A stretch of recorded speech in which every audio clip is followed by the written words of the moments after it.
Muy buenos días. Hoy seguimos con el estudio de la doctrina de la predestinación. Estamos en la segunda letra, la U, o sea, unconditional election o elección incondicional.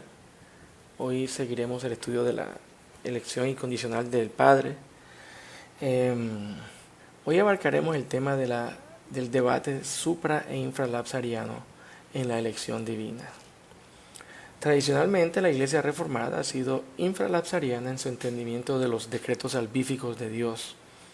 Ha habido también un número de supralapsarianos en el seno de la Iglesia Reformada y que también han sido acogidos y reconocidos como verdaderos calvinistas.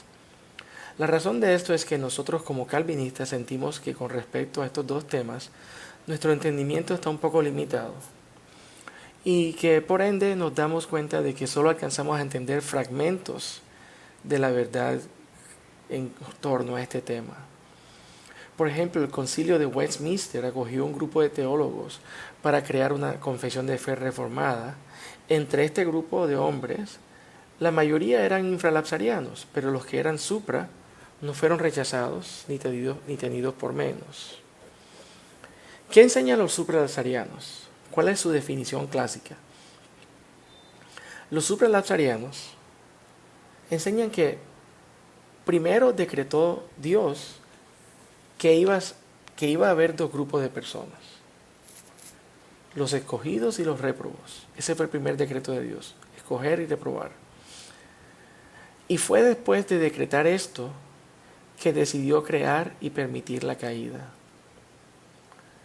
La definición infra o infralapsariana del designio electivo de Dios incluye las mismas etapas, pero en distinto orden.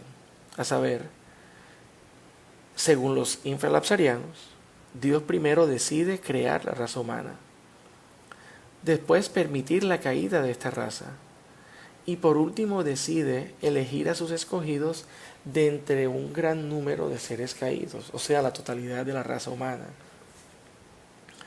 Según el orden infralapsariano, el decreto de escoger está sujeto o infra a la condición pecaminosa del hombre.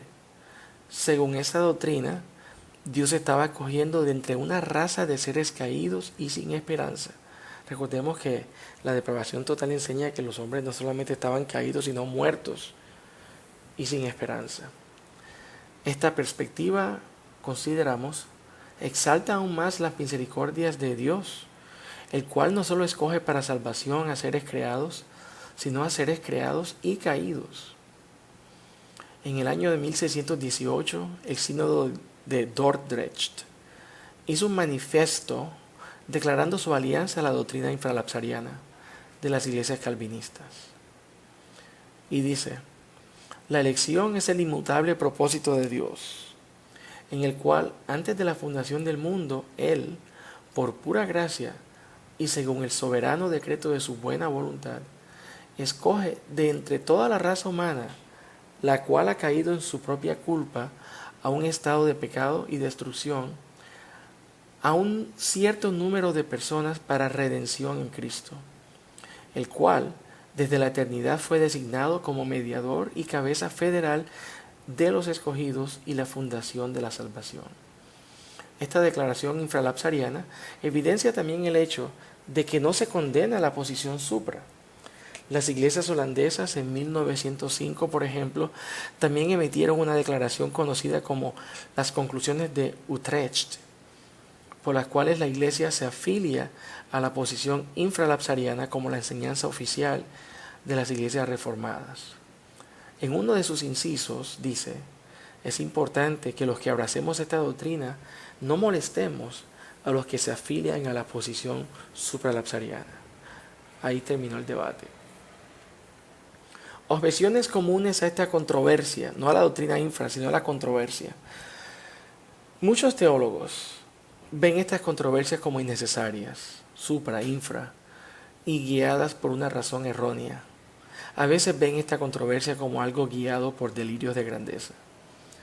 La comparan con la controversia escolástica que dividía a los filósofos en cuanto a cuántos ángeles cabían en la punta de un alfiler. Entre las principales objeciones Está la que dice que esto no es más que arrogancia intelectual, y puede ser. William Wilberforce, quien fue un crítico del calvinismo, decía que la mente de los teólogos calvinistas es tan arrogante que parece que tuvieran acceso directo al mismo concilio celestial.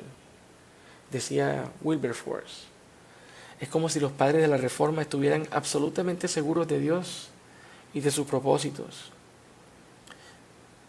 Otra objeción apunta al hecho de que ambos infralapsarianos y supralapsarianos asumen que estos temas salvíficos se resuelven con simples argumentaciones intelectuales. O sea, la objeción dice que esta controversia es un ejemplo de pensamiento lógico fuera de control. Para efectos de este capítulo sobre la teología calvinista y de su intersección con la doctrina de la gracia común, digamos que en ambas teorías sobresale el reconocimiento de que es Dios quien decreta en su soberana voluntad la elección de los que han de ser salvos. Esto lo confirma, por ejemplo, Hechos 13:48. Y quienes han de ser réprobos, con el fin de ser glorificado. Para el supralazariano, el decreto es sencillo. Dios lleva a sus escogidos y a sus réprobos a sus respectivos destinos. A sus respectivos destinos. El infralazariano piensa en un proceso mucho más complejo en cuanto a los designios divinos. Para el supra, por ejemplo, todo está encaminado al destino final de los escogidos y de los réprobos, o sea, salvación o perdición. Para el infra, hay una multiformidad de decretos en toda la creación de Dios. El supra no se preocupa por dividir la predestinación de la providencia, por ejemplo. Ellos promulgan la doctrina de la simplicidad divina. Para ellos Dios tiene un solo objeto, el destino final de las personas escogidas o réprobas. Lo demás es accesorio. Para, por ejemplo, Germán Hoeksema, quien fue un ferviente enemigo de la doctrina de la gracia común y que obviamente defiende el supralapsarianismo, para él el decreto de Dios es uno, y cualquier intento de tratar la providencia y la predestinación como distintos va a llevar al error. En sus propias palabras, en el consejo de Dios, todas las cosas en el cielo y la tierra son diseñadas como medio para ejecutar ambas, la elección y la reprobación, y por lo tanto la gloria de Cristo y de su iglesia. Richard Moe, quien es infralapsariano, dice, seamos claros aquí, por ejemplo. Si nosotros le preguntáramos a un supralapsariano acerca de cualquier cosa de lo que pasa en el universo, la respuesta correcta debería ser en conexión con el destino eterno del electo y del réprobo. Por ejemplo, ¿por qué escribió Platón la República? Diría el supralapsariano, para que se hicieran efectivos los decretos de la elección. ¿Por qué ganaron los Medias Rojas la Serie Mundial en el 2018?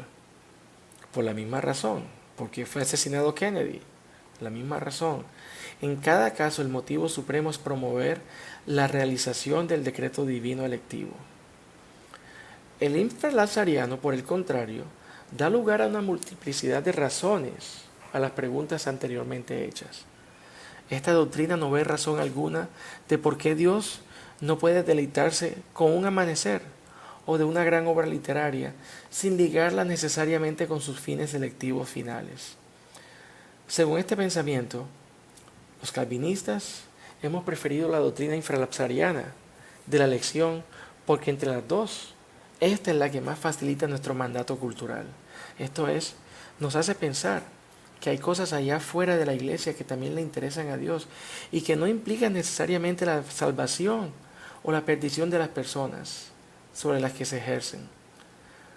Cosas que nos toca hacer para el florecimiento de la raza humana como tal y para la consecución de la paz de nuestras comunidades, como lo enseña el libro de Jeremías en su capítulo 29, versículo 7, donde se nos anima a buscar la paz de las ciudades donde nos encontremos. Muchas gracias por escuchar esta entrega. En la próxima clase hablaremos sobre la expiación limitada de nuestro Señor Jesucristo, que es el punto neurálgico en este gran tulipán. Muchas bendiciones.